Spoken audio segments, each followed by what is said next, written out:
Welcome to a special mini episode here on Fund the People podcast. These days, we nonprofit folks could use a little R&R, some rest and relaxation. And I hope you're giving yourself the gift of rest. But unfortunately, none of us can take a vacation from the pandemic. So I thought I would take a break from our usual interview format for a little bit of my own R&R. In this case, R&R means Rants and Reflections.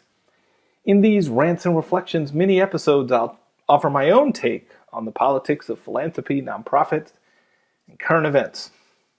And I'll share some key resources that help me. So, let's get started. R&R Episode 1, Philanthropy and the President.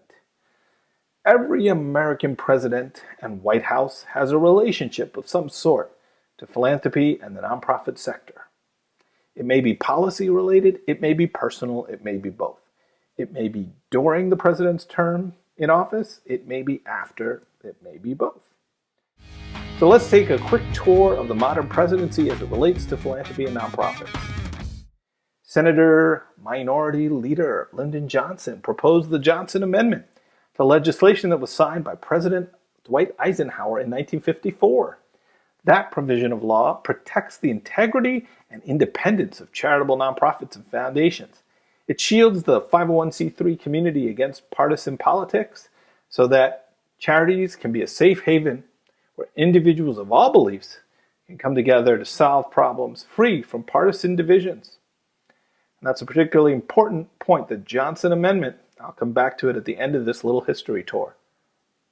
In episode 4 of this podcast, Dr. Lester Solomon of Johns Hopkins University talks about how President Franklin Delano Roosevelt and his New Deal began a practice that's lasted through today, where the U.S. federal government accomplishes much of its work by contracting or granting out work to nonprofits. If you haven't heard that episode with Dr. Solomon, I recommend you pop back and take a listen once you finish this episode. John Kennedy created the Peace Corps, sending Americans to volunteer and learn in direct support of communities around the world. We've all heard of the Peace Corps. It's kind of a legendary program, and it has echoes across the rest of this history I'm going to share. President Johnson's War on Poverty brought together VISTA, Volunteers in Service to America, Peace Corps, and other efforts to form the Action Agency. Jimmy Carter and Rosalind Carter are known for their voluntary service through Habitat for Humanity. They are just incredibly committed to that work. And also for human rights through the Carter Center. That's all in the post-presidency period. Ronald Reagan had an interesting and different relationship to philanthropy. He believed government was the problem, not the solution. It needed to shrink and cut services, but that churches and philanthropies would fill the gap left by government. He called it public-private partnerships. George H.W. Bush, when he became president, created the 1,000 Points of Light, and that's gotten some people kind of making fun of it because of Dana Carvey and whatnot. But it was actually meant, I think, to be a celebration of all those volunteers and givers around the country engaged in that philanthropic and nonprofit tradition. He also initiated the Corporation for National and Community Service. And when Bill Clinton ran on the national service idea, he created AmeriCorps, the domestic version of Peace Corps, which was then housed at the Corporation for National and Community Service. I was fortunate to participate in a part-time version of AmeriCorps for college students called Learn and Serve AmeriCorps, through which I did social visiting to senior citizens in 2 DC neighborhoods, brought them groceries, meals, brought them a friendly face, hopefully, and I recruited other students to do that work with me. It was a great experience, and I'm proud to have had that opportunity to serve at the very beginning, first couple years of AmeriCorps. Since his presidency, Bill Clinton and his family have created the Clinton Foundation, which has engaged and leveraged other philanthropists and social entrepreneurs around the world. George W. Bush, who followed Bill Clinton, brought the idea of compassionate conservatism to the White House. And to manifest that, he created the White House Office of Faith-Based and Community Initiatives. Once 9/11 hit, it didn't really maintain much traction, but it stayed there. That idea of compassionate conservatism has unfortunately gone the way of all things, but that office remained at least for a while.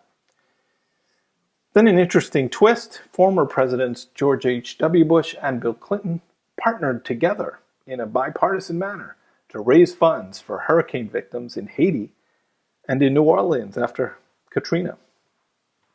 And I believe since that time, George W. Bush and Bill Clinton have partnered in a similar fashion. That brings us further into this millennium with Barack Obama.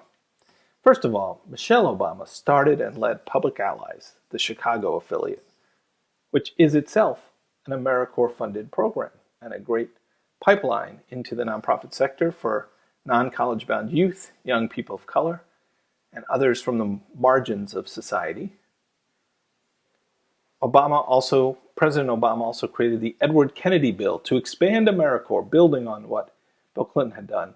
He created the White House Office of Social Innovation, as well as the Social Innovation Fund, which is also housed at the Corporation for National and Community Service. He interestingly created some liaisons within federal agencies, such as HUD, Housing and Urban Development, liaisons to the philanthropic community. And he has, in his post-presidency, created the Obama Foundation, which runs a number of programs meant to inspire and develop diverse young leaders around the U.S. and around the world. This brings us to our current presidential title holder, Donald J. Trump. David Fahrenthold, that's Farenholdt, is a reporter for the Washington Post. He followed Trump's philanthropic money and found that President Trump has given little to none of his own money to the many veterans groups, healthcare organizations, children's charities, and other nonprofits that are in his orbit, where he has sat on gala committees or been honored. And if you haven't looked at Fahrentholdt's research, it's quite interesting and eye-opening. The Donald J. Trump Foundation, named after the president himself, during the 2016 campaign, was used as a political tool. He used his foundation as a slush fund for payoffs and self-dealing, to pay for things like a painting of himself, and for election-related expenses. He abused the foundation in such a way that New York State actually fined and shut down the foundation for the behavior and placed restrictions on the president's family, the restrictions on their involvement in charities. According to PolitiFact, New York Attorney General Letitia James on November 7, 2019, announced that the New York Supreme Court ordered President Donald J. Trump to pay $2 million in damages for, quote-unquote, for improperly using charitable assets to intervene in the 2016 presidential primaries and further his own political interests. The settlement mandated training for the elder Trump children and imposed restrictions on Donald J. Trump should he join another charity as director. And if Trump starts a new charity, that charity must also comply with those restrictions and report to the Attorney General of the state for 5 years. To state explicitly the obvious, the settlement includes a ban on any self-dealing, as the lawsuit had charged that Trump repeatedly used his foundation's money for his own personal business and political interests. Finally, with President Trump, going back to where I started this list, Trump and the Congress people who follow him have tried multiple times to end Lyndon Johnson's Johnson Amendment, to bring down that firewall separating nonprofits from political activity. Remember, this is the law that maintains the integrity and independence of our sector. So it's not that surprising that President Trump sought to erode that law. If control of the House had not been won by the opposing party in 2018, President Trump and his followers in Congress might have already corrupted foundations and nonprofits in time to abuse them for the 2020 election. In conclusion, we are a better, stronger, greater nation when our government has a productive relationship with philanthropy and the nonprofit sector. We are a worse, weaker, lesser nation when our political and government leaders do not understand or actively seek to undermine the nonprofit and philanthropic community. You can make your own decisions about President Trump's performance as a business person or as a president. But based on that Washington Post research, and based on much of the philanthropic and nonprofit community and its response to President Trump's personal and policy approaches to the sector, it's clear that he is not a generous person, and he has shown little concern for the value of philanthropy and nonprofits in our society. While it may not be as sensational as the many other abuses of power, lies, and destruction coming out of the Trump administration, this personal and policy approach to philanthropy continues to show a lack of empathy and a lack of understanding of the American way that is a part of who our current president is. I think we can do better.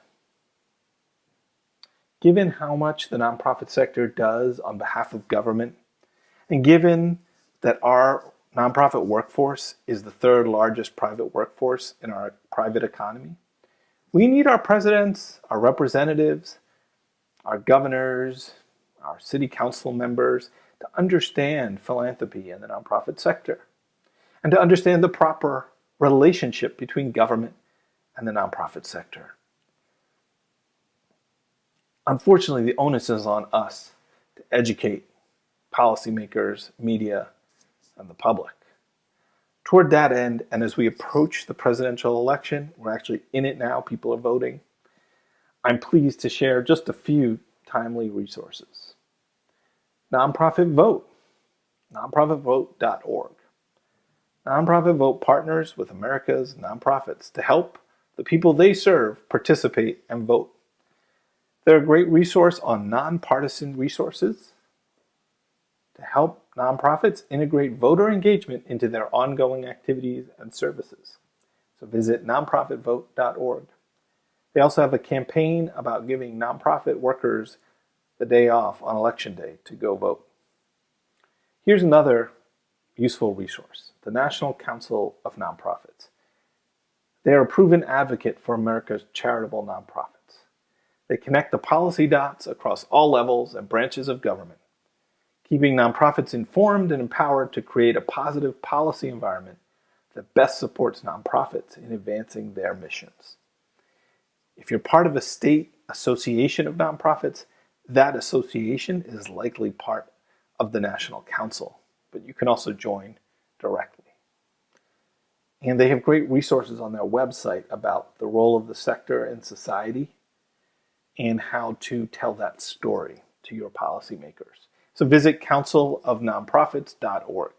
That's councilofnonprofits.org.